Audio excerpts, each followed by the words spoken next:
कौन सा फार्मिंग करना आपके लिए ज्यादा प्रॉफिटेबल होगा। हेलो दोस्तों, मैं विवेक गहतराज, फाउंडर और क्रिएटर किसान बिजनेस क्लिनिक। अगर आज के इस पूरे वीडियो में आप बने रहते हैं तो मैं वो आपको 4 तरीके बताता हूं जिसके चलते आप इसको एज ए मार्केट रिसर्च तुरंत ढूंढ के निकाल सकते हो कि कौन सा फार्मिंग करना आपके लिए ज्यादा प्रॉफिटेबल हो सकता है। तो देखिए, मुझे भी ये पता है कि आप कोई मार्केटिंग रिसर्च के बहुत बड़े एक्सपर्ट नहीं हो, आपको भी सपोर्ट की जरूरत पड़ती है। मार्केट रिसर्च के लिए क्या करें?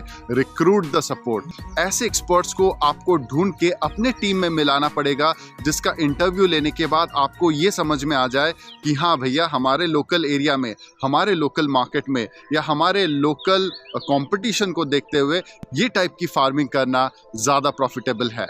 तो वो 4 तरीके के लोग कौन होंगे जिनका टीम या पैनल बनाते हुए आप तुरंत एक अच्छे से कॉन्क्रीट कंक्लूजन तक पहुंच सकते हो। तो सबसे पहला, अगर आप फार्मिंग से ही प्रॉफिटेबल बनना चाहते हैं तो इसमें लगने वाली जो टेक्निकलिटीज है वो आपको समझनी पड़ेंगी, और ये टेक्निकलिटीज जो ग्राउंड रियलिटी है आपको वो किसान या फार्मर से बेटर कोई नहीं बता सकता। तो सबसे पहला सपोर्ट आप लेंगे फार्मर का। दूसरा सपोर्ट आप किससे लेंगे? क्योंकि आपको ये भी तो समझना है कि आने वाले 3 महीने बाद कौन से क्रॉप की डिमांड सबसे ज़्यादा मार्केट में रहेगी, और उसमें इतने सारे वैरायटी, अब बैगन में भी तो मान लीजिए बहुत सारी वैरायटीज़ होती है, तो कौन सी वैरायटीज़ आपके लोकल एरिया में ज़्यादा चलती है। फार्मर बीज, खाद, दवाइयाँ किससे लेता है? तो वो खाद बीज जो भंडार वाले हैं, जो दुकानदार है, उनसे आप पूछेंगे तो वो आपको सही से गाइडेंस दे सकते हैं कि इस एरिया में मार्केट में ये टाइप का वैरायटी ज़्यादा चलता है। तो दूसरा मैंने आपको बता दिया। अच्छा, तीसरा हो गया कि आप रिटेलर से, मार्केट में जो फाइनली बेचने वाले जो रिटेलर्स है, कोई भी farm produce, maximum fruit, salad, vegetables कुछ भी आप ग्रो करते हो तो उसका जो प्रोडक्शन साइकिल है 2.5 से 3 महीने का समय ऑन एन एवरेज 80% क्रॉप का लग जाता है, और इसीलिए मैंने ये 3 महीने का टाइम आपको बताया है। तो आपको उनसे पूछना कि अगले 3 महीने बाद कौन से क्रॉप की डिमांड ज़्यादा रहेगी, मार्केट में खपत ज़्यादा रहेगा और किसका प्राइस हमें ज़्यादा मिल सकता है।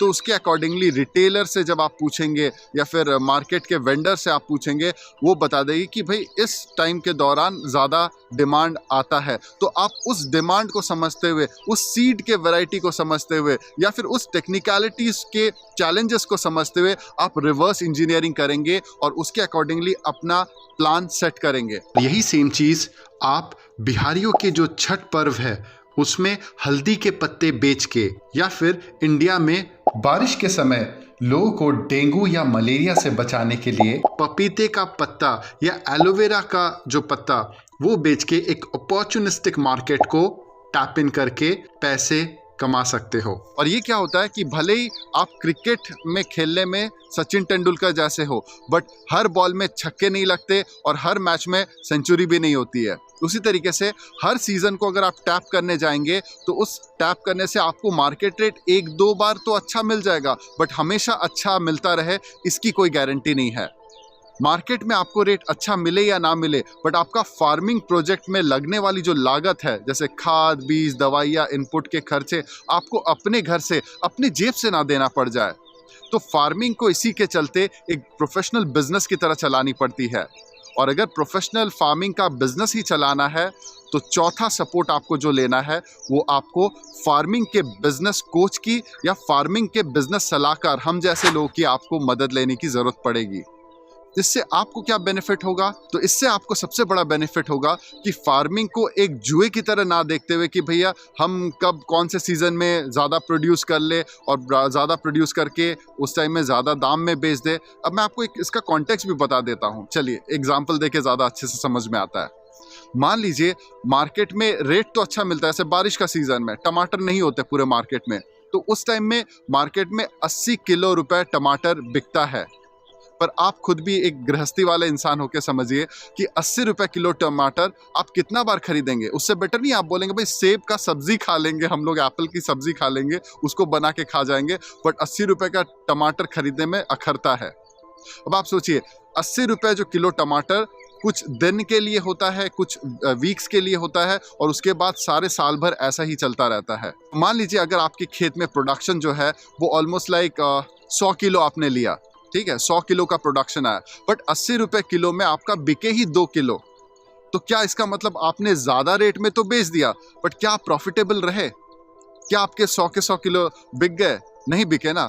तो इसी के चलते मार्केट में ज्यादा रेट पाने के चक्कर में ही ज्यादातर किसान फार्मिंग को बिजनेस के तरीके से देखने से चूक जाते हैं।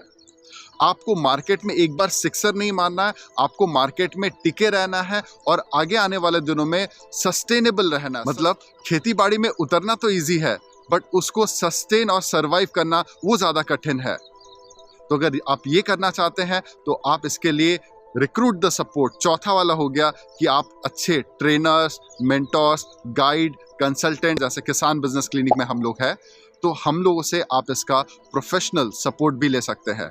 आई होप आप फार्मिंग को एक हॉबी की तरह नहीं, एक बिजनेस की तरह चलाना चाहेंगे, है कि नहीं?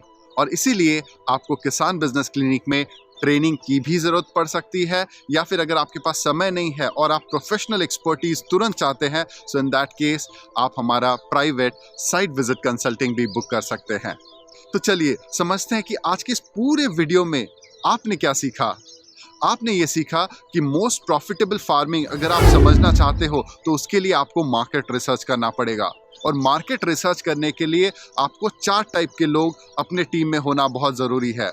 एक तो हो गए आपके लोकल फार्मर, दूसरे हो गए आपके खाद बीज भंडार वाले लोग जो इनपुट सप्लाई करते हैं, क्योंकि उनके ज़रिए आपको लेटेस्ट ट्रेंड्स और ट्रिक समझ में आएगा।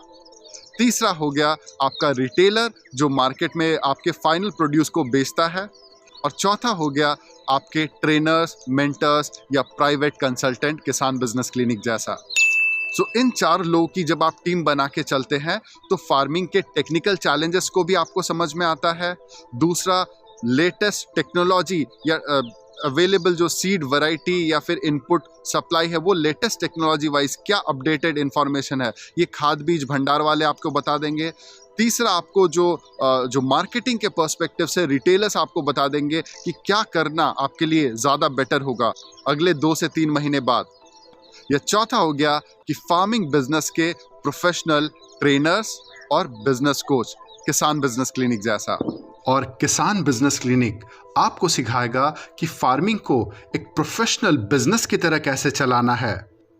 तो ये 4 लोगों की जोड़ी आपको अपने फार्मिंग के प्रोजेक्ट में लेकर तो चलना ही चाहिए, है ना?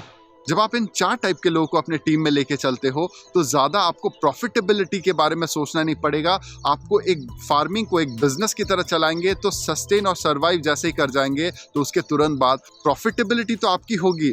इससे पहले आप मार्केट में टिके रहो, सर्वाइव और सस्टेन करते रहो, तो इसका रास्ता भी खुल जाएगा। तो आप फार्मिंग को एक शौकिया तौर पे नहीं, एक प्रोफेशनल बिजनेस की तरह चलाना सीख जाओगे। और इसी प्रोफेशनल टाइप की ट्रेनिंग हम लोग आपको किसान बिजनेस क्लिनिक में भी देते हैं। तो अगर आज का वीडियो आपको पसंद आया है, लाइक कीजिए, शेयर कीजिए और सब्सक्राइब कीजिए। और आज का वीडियो उन लोगों के साथ तो ज़रूर शेयर कीजिए जो मोस्ट प्रॉफिटेबल फार्मिंग क्या होगा इसकी तलाश में लगे हैं, बट उनको प्रोफेशनल लेवल का गाइडेंस देने वाला कोई नहीं है। तो उनके साथ आज का ये वीडियो शेयर कीजिए ही कीजिए। धन्यवाद।